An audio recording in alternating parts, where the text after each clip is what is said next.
Hello and welcome to New Game Plus. I'm Tim. I'm joined by Donald. Hello. I, Tim, am terrified at the amount of games that I need to finish up just in time for that time of the year, Game of the Year season. Yes, and I already know what is going to be Game of the Year, and it is definitely... Metal Gear Solid 5, The Phantom Pain, right? Definitely not that. Witcher 3 Wild Hunt. Has to be, hands down. Yeah, it has to be, hands down. Metal Gear Solid 5, The Phantom Pain.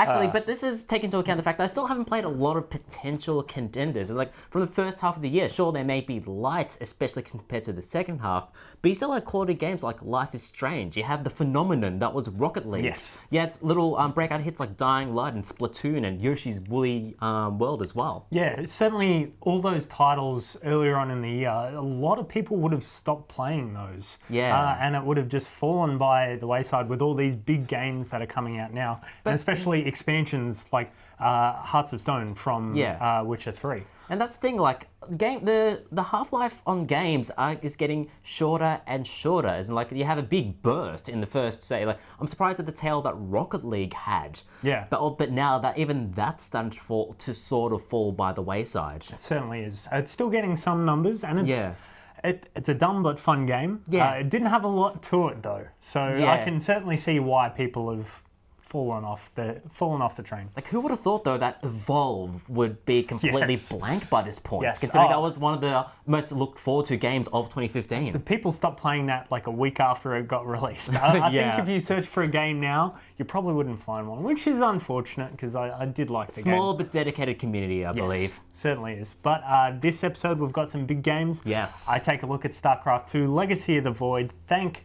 God that it's not an HOTS acronym. Thank you, Blizzard. It is secretly, as in everyone internally refers to it as HOTS. Yes. But we also have some more from the PAX show floor. But first, we look at Rock Band 4.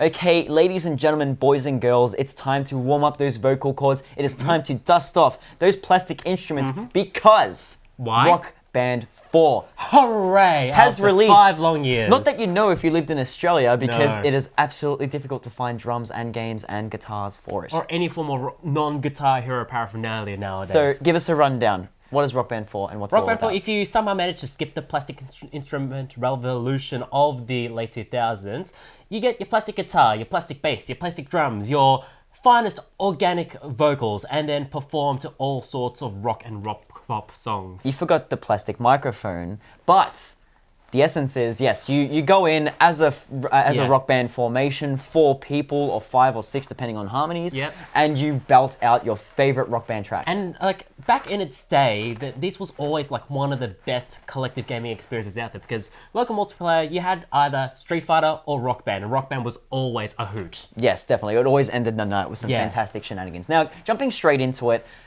we're going to compare Rock Band 3 to Rock Band 4, and a lot of content has unfortunately been ripped out from Rock Band 3 to 4. For instance, you're missing all keyboard functionality as well. A lot of the pro guitar stuff has been ripped out in its entirety too. Yep. You're also missing quite a fair bit in terms of band customization, in terms of the single-player band mode campaign too. You get a few handfuls of hairstyles and clothing options and things like that. Plenty of beards. But there's plenty of beards, ironically, which is a bit strange as well, because there's a lot of stuff that's arbitrarily put in, such as creating your own guitar solos.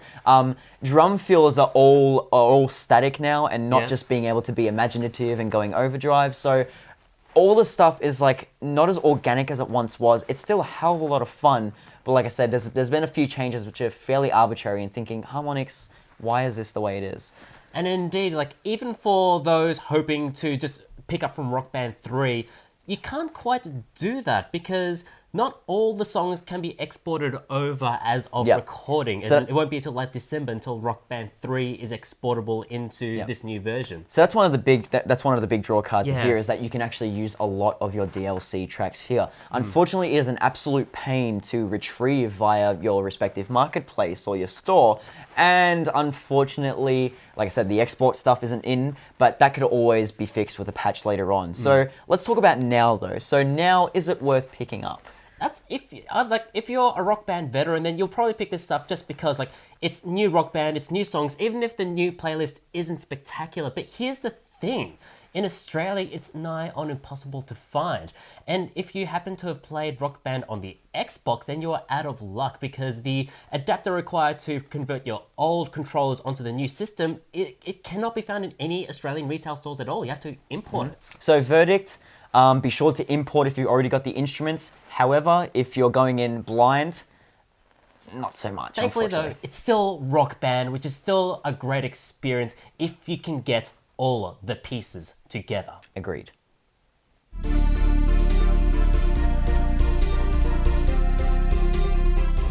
Now we're here just lounging at the Nintendo booth right here at PAX Australia. Finally found a seat, just got to cool off my jets. I've been standing around playing all sorts of games. It's finally good to just kind of relax. First up though, we're going to go with the heavy hitters. So first up we have Project 05. Now this game is absolutely nuts. It's going to scare your pants off. It's going to challenge you. It's going to be crazy.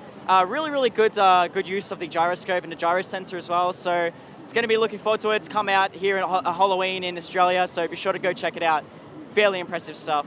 Moving on to an even bigger heavy hitter is Xenoblade Chronicles Cross. Now, this game is highly awaited by many, coming out in December here in Australia, and my God, when it all comes down to it, it is worthy of every sense of the word to Xenoblade Chronicles. Everything from the big monsters, from the small monsters, from the exploration to the collectibles, so much to loot, so many enemies to fight, so many missions and side quests to conquer. It's going to be fantastic. However, there is one surprise at the moment. Something that just completely swept me off my feet was Fast Racing Neo. So this is an impressive game by an independent developer. Looks incredibly nuts, plays extremely well, extremely smooth, extremely fluid, and also features some awesome mechanics. So think of like an aesthetic of F-Zero combined with the handling and mechanics of Wipeout, and then mix that with some Ikaruga style changing. So there are certain boost pads and certain collectibles within the track where you have to change forms from orange to blue. And there's certain pads that are colored blue and orange, and you can only function with them, you can interact with them when you're that certain color. So think of along the lines of Radiant Silvergun or Ikaruga combined with racing, and you have a fast, frenetic, smooth, amazing racing experience. Can't wait for it.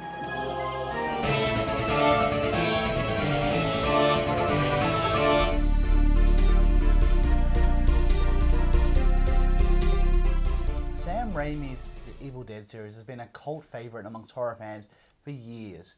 The original was made about 30 years ago, really low budget, but had a lot of heart, really well made, lots of scares, but also humor. Followed up by Evil Dead 2, which sort of focused more on the humor. Third film, Army of Darkness, very cheesy, still action-packed, starring Bruce Campbell as the title character Ash. Now, it's 30 years later, and we have a TV series, Ash vs. the Evil Dead.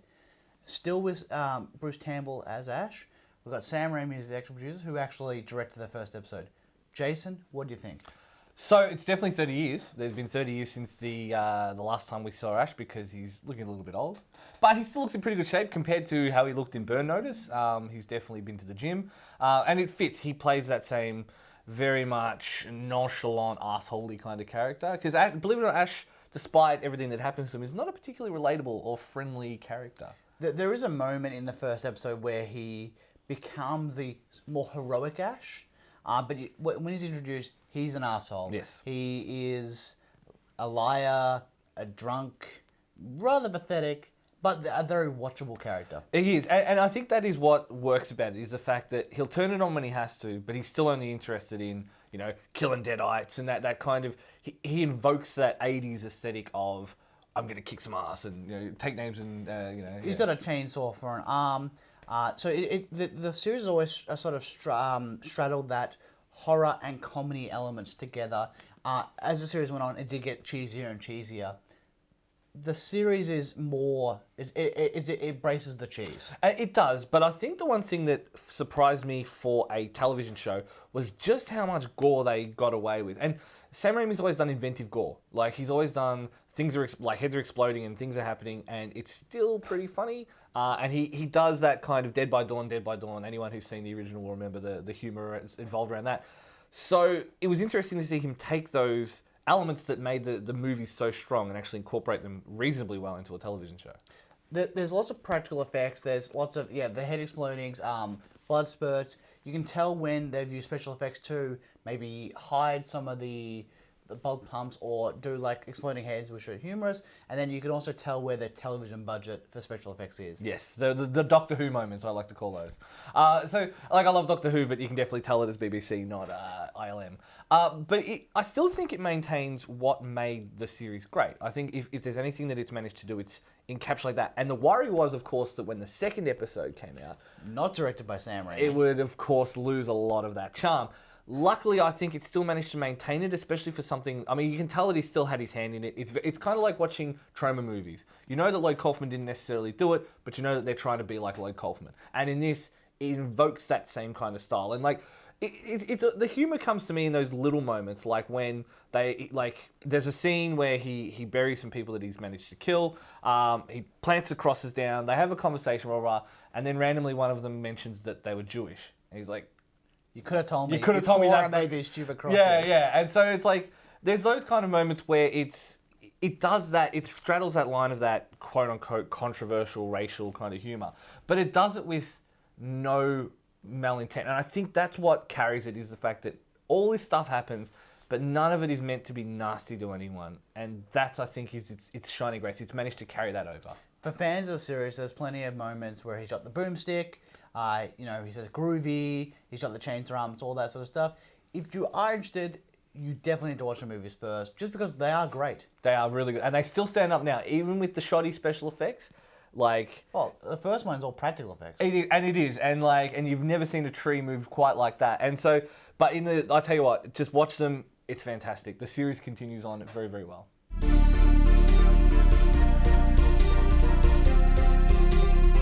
Now I'm joined by Scooter of the Melbourne Pinball Association. You guys, I guess, are an appreciation society for the grand old art of pinball, and there's a lot of pinball machines here at PAX. There certainly is, yeah. Last year we came along and there was no pinball machines on site. We had the virtual pinball machine that was Infinity, I think, we're running, and he's done a lot of great work on that, and that's come a long way. So this year the guys approached me early in the year from Retro Gaming. I was Retro Gamers and Retro Domination, and said, hey, would you be able to put a proposal in for a couple of pinball machines? So I put it back with the guys and we had to think about it. And so yeah, we could put a proposal in, and it went from 4 machines next to a couple of their area to 10 machines and running an IPA World Tournament on the Saturday and holding medal tournaments throughout the rest of the days. Right, and it's interesting to see, because there are a lot of the classic machines that people will recognise, like Getaway's here, and for a newer one you've even got stuff like the Family Guy one, but you've got Lethal Weapon on the other side. But you've got new ones, the Game of Thrones machine, which obviously could not have been made 20 years ago. No. What's going on there? I was wanted to show a history or a timeline through games. So I wanted to get some games from the 80s, 90s, and show guys how they progressed from the weight, the heaviness of them, the way they feel and play. So I went out and put a proposal to Stern that if they could ship some machines across. I got an email back, surprisingly enough, and saying that they'll fast track 2 machines to Australia. Right. So these are the first 2 machines that have come into Australia just for PAX. Norbert from Australian Pinball League set them up at his depot, made sure they're all right, shipped them down here for us to play on, and they've been fantastic. The punters have come to them, swarmed to them.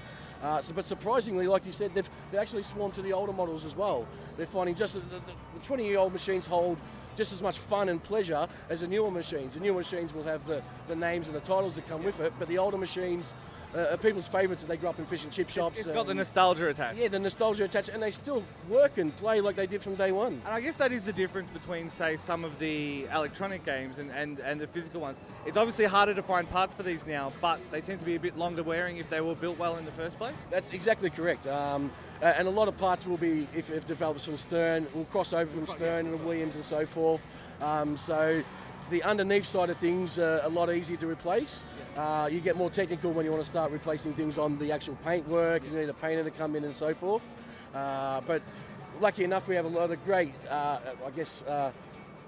keen punters that want to come along to the clubs that have those skills and offer those skills to club members. So, how do you find, like, I mean, a lot of young people will know what, like a lot of really like tiny kids will know what pinball is, but they've most likely never played one if you think of it in the real sense. Like, how's that reaction been? I actually quizzed a few families that came in, and I was actually surprised that you'd think there would be, say, 12 or 13 and younger. It's actually around about the 18 years old that anyone under 18 hasn't been to it, because now they're only in pubs, really. Yeah. You don't see them in the fish and chip shops. You don't see them at the cinemas anymore. They're all the claw machines. So it's surprising to me that I ask someone, have you played this machine before? And they turn around and they're nearly 18 and say, I've never seen a pinball machine in my life. Crazy to think. Scooter, thank you very much for your time, mate. Cheers, thank you guys.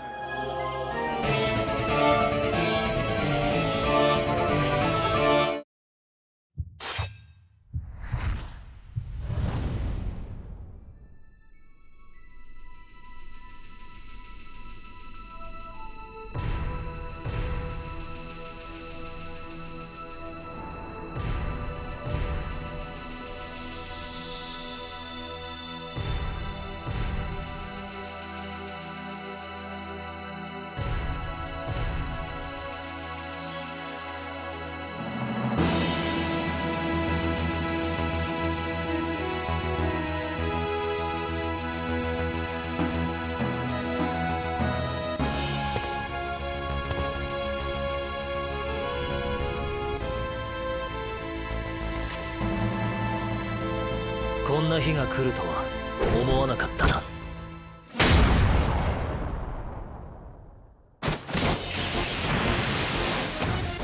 かかってこい。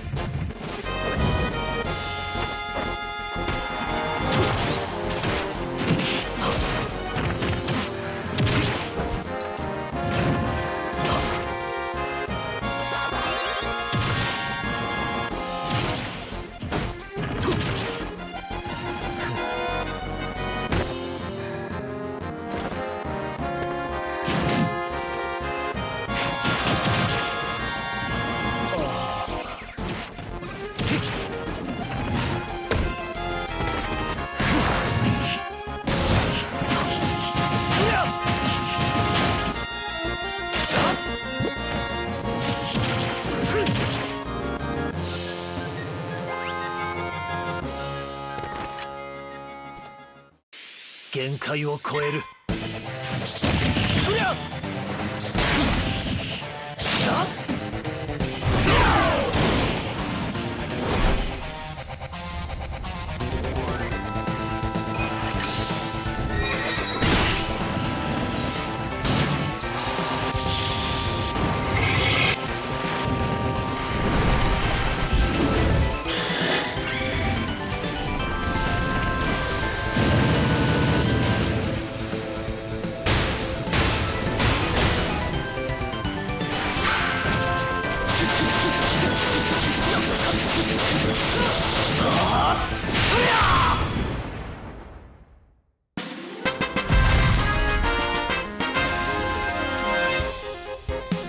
なんだかチョコボ臭いな。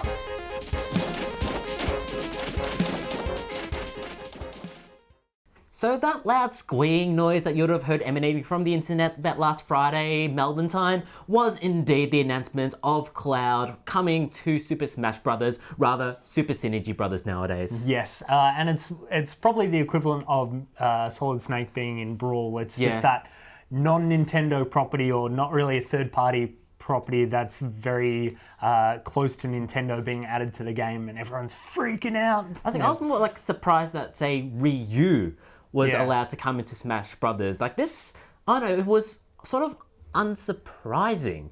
Also disappointing considering they didn't get the best Final Fantasy swordsman into the game. That is everyone's favorite sad boy from Final Fantasy VIII's Squall. Yes, but is it going to get people to buy the game? Are Final Fantasy fans going to run out and buy a Wii U? So I reckon that Venn diagram of Final Fantasy fans and Smash Brothers fans, I reckon that's pretty much a circle at this point. But of course, and you'll also have maybe that one person who wanted that 1997 Squaresoft fighting game, Eric's, I believe it was pronounced. They want to relive those dreams. Yeah, it is nice to have the Nintendo Directs coming back though as well. They're always a lot of fun, and it's been a while since we've had one. And it's especially since the passing of Satoru Iwata. So it was relatively well handled. But it was just full of small little, there wasn't no big bombshells from this most recent Nintendo Directs. Just small little things to get us all excited, except for Pokemon Picross, which will probably take up a lot of my time, let's be honest. You must construct additional pylons. Now, Starcraft II is a big franchise. We've already had 2 expansions. Everyone's always enjoyed it, and it's always been a very balanced game, I guess. Yes. It's had very competitive style. And now that we've got a new expansion, Legacy of the Void, the Protoss expansion, Protoss has been nerfed. It's not been nerfed that much. You can't use the Wings of Liberty 4-gate build anymore.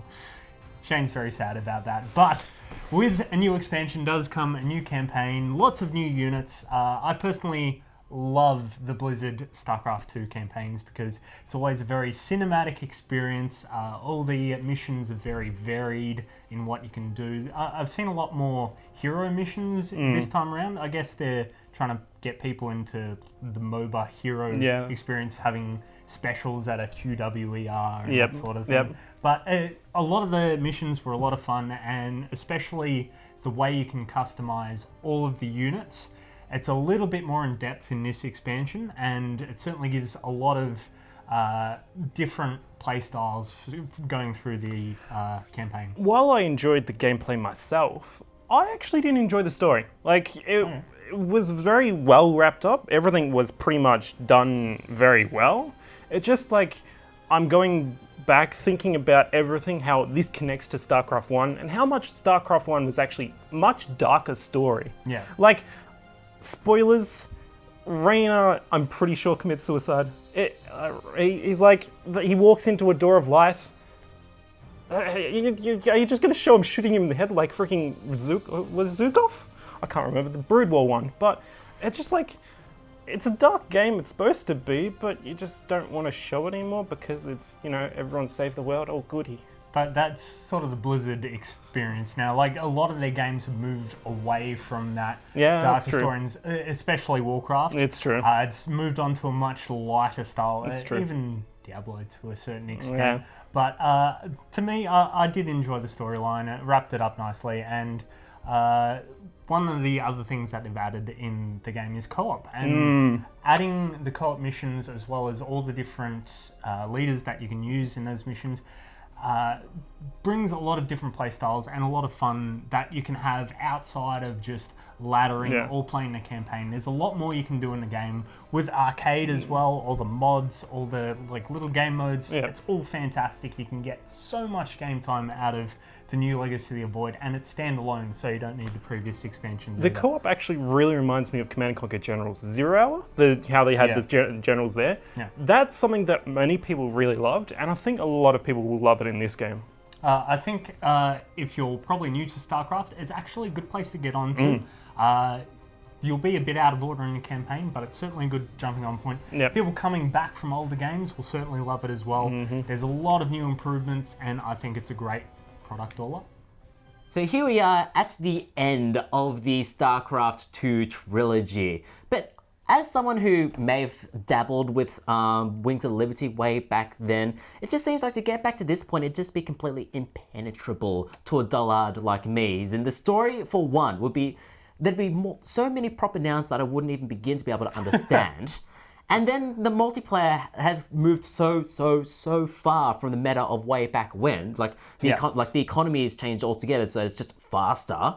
Which even my slow, dumb fingers just couldn't even keep up with back then, let alone now. I think these changes certainly make it better though, especially for newer players as well, because there's a lot less downtime.